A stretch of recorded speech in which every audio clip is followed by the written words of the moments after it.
అలా అండి.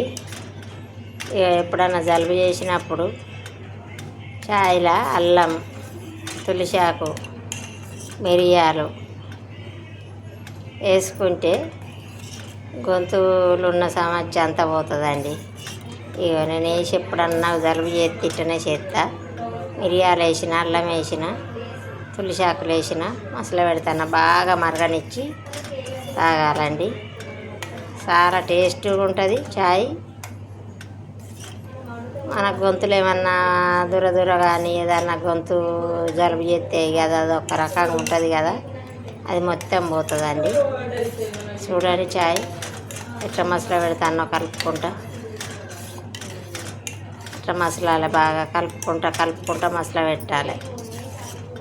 దెబ్బ తక్కువ అవుతుంది జలుబు చేసేది ఉంటే. తులసాకులు, మిరియాలు ఒక 5-6 గల తులసాకులు, ఒక 5 మిరియాలు, చిన్న అల్లం ముక్క తుక్కు దంచేసి బాగా మసలు పెట్టిన చాలా బాగుంటుందండి. ఒకసారి ట్రై చేసి చూడండి. మీకు నచ్చితే చాయ్ తాగి చూసి కామెంట్ బాక్స్లో కామెంట్ పెట్టండి. ఇట్లా పెట్టుకొని చాయ్ తాగండి.